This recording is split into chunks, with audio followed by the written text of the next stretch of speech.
Hi everyone, my name is Pam Sullivan and I am on the Ambassadors Council for Our Little Roses as well as a certified yoga instructor. And I'm thrilled to be here today as a part of the Let's Get Moving campaign for the girls. I'm going to have 7 videos, the first of which will outline the history of yoga, where it began and how it got to where we have it today. The second is a brief example of breathing techniques that you can do both on as well as off your mat. The next 5 videos will be about different poses with yoga, particularly how the alignment is and the benefits, the health benefits to you specifically. So first I'll start with the history. Yoga practice began over 5,000 years ago, and it looked very unlike what we have today. It started in the Indus Valley region, which is modern-day Pakistan, and the ancients used it as a way to seek enlightenment. They found that if they were able to calm their bodies and sit for a bit doing some poses and meditating, that they were able to live a more fulfilled life by being more aware and more present. So fast forward, yoga came to the Western civilization about 1850, mid-1800s. And it caught on fairly quickly, and then it spread like wildfire at the turn of the century. Yoga came in many different forms. It didn't look quite like it did when it was in the Indus Valley region. But Americans embraced it not only as a practice, but as a workout. We took it, we use it as a way to tighten our abs, strengthen our arms, elongate our muscles, and all of that works perfectly. But even beyond that, yoga has a more beneficial purpose, and that is to be able to allow you to teach your body how to relax and be aware. And now we're going to talk about breathing. Breathing is very beneficial to the yoga practice. It's actually fundamental to the yoga practice. Oftentimes you will hear your instructor say, linking breath to movement. So inhale overhead, exhale down, etc. It's equally important, if not more so sometimes, to be able to do proper breathing off the mat. Basically, when you're breathing properly, you're filling your blood with oxygen, which thus goes to your brain. It helps calm your nervous system, reducing anxiety and helping you to have more focus.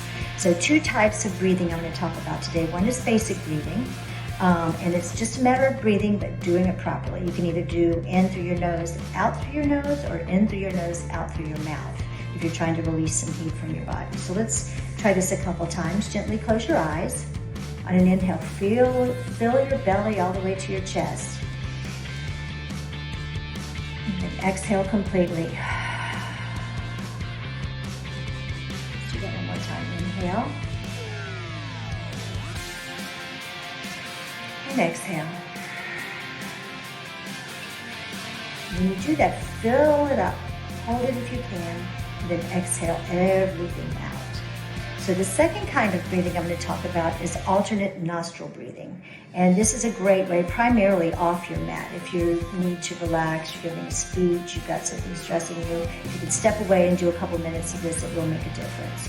So you're going to use 2 fingers. You're going to go in and out alternate nostrils. So take a deep inhale. Place your thumb on your right nostril and exhale your left. Inhale left. Exhale and inhale right.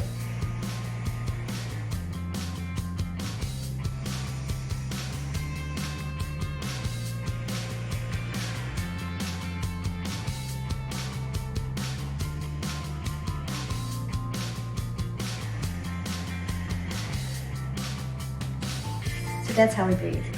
Stay tuned for some more yoga. Hi everyone.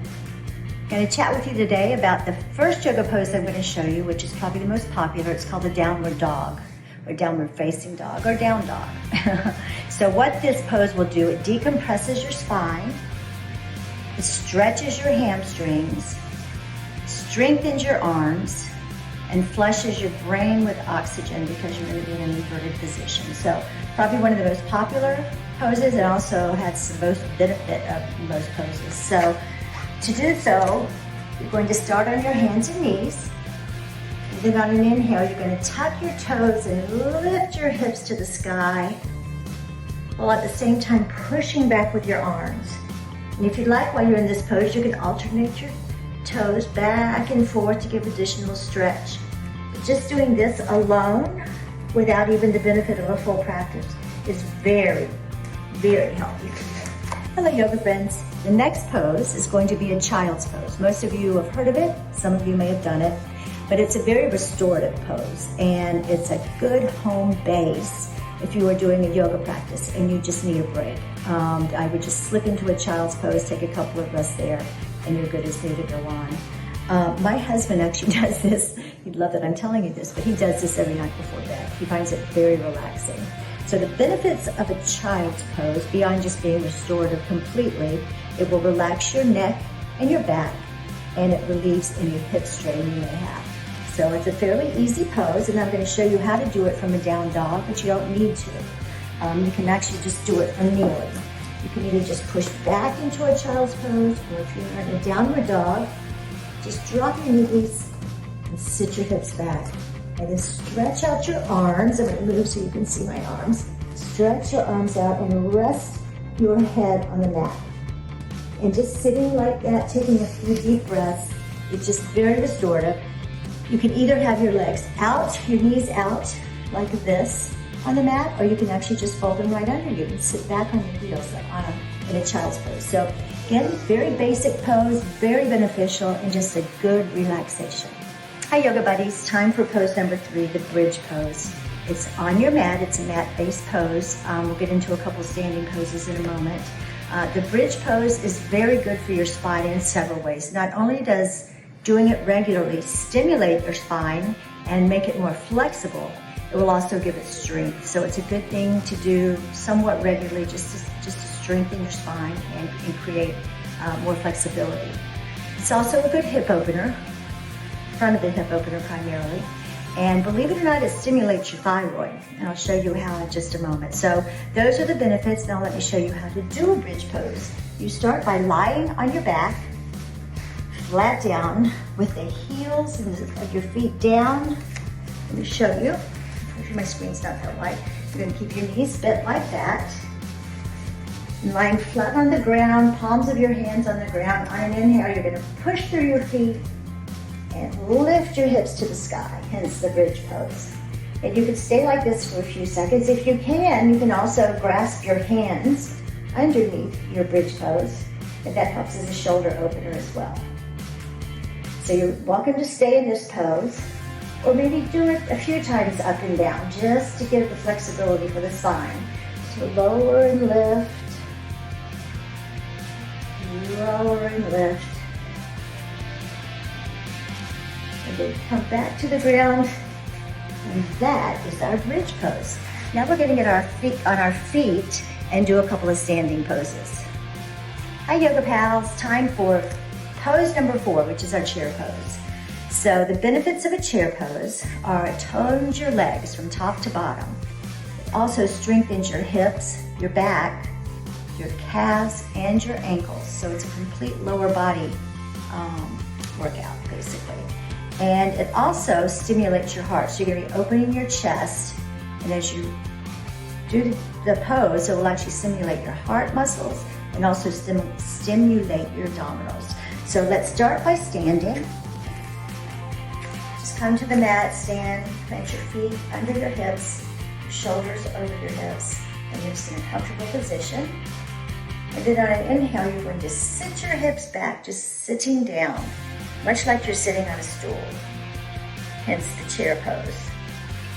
And you can tell if I show you sideways, you can sit as low as you can, a little bit is fine, but you can sit a little lower and try to keep your upper body as upright as possible with your arms, your upper arms by the side of your head. So that is a basic chair pose. You'll do that. Most yoga practices will incorporate a chair pose. If you want to just sit for a minute, you can bring your hands to heart center. So that's pose number 4. Hello yoga friends, one more pose. This is our 5th and final pose, and it is the triangle pose. Triangle pose benefits several things, one of which it will help align your shoulders. Most of us spend a lot of time kind of hunched over doing our keyboards or our phones or whatever the case may be. It's good to do a triangle pose once in a while just to open your shoulders. So at the same time, it will help relieve any stiffness you have in your neck. And as some of the other poses as well, this will help create spine flexibility, which is so critical throughout everything else we do. So we're going to start with a triangle pose, and the thing about this one, you need to do it both on your right and your left. So we will start by standing, and then you'll spread your feet out, toes facing one direction, and then take your left leg and point the toes out. So your right leg is perpendicular to your left foot. So straighten both legs, hold your arms out to the side, tip a little forward over your left leg with your arms, and then drop your hand. So the idea is to create a triangle, and multiple triangles if you're doing it. So kind of keep pushing your shoulder back so you can almost slide into a toaster. And it takes a bit of practice to do that. So it's not how far down you can reach, it's how you can be on kind of a two-dimension if possible. Come back up, and then just take your left foot in, and now this time take your right foot out, so your right foot will be the front foot. Arms out, tip forward, and then drop your hands to your leg. And while you're doing this, you can look up if it's comfortable, or if you want to look up and down, whatever's comfortable for you. And you can just hold your neck still if you like, and there's still some benefit with that. So come back up to standing, and that's your triangle pose. So thank you so much for giving yoga a look and for helping to benefit our girls. I love them dearly, and anything you can do to help them is greatly appreciated. So let's get moving.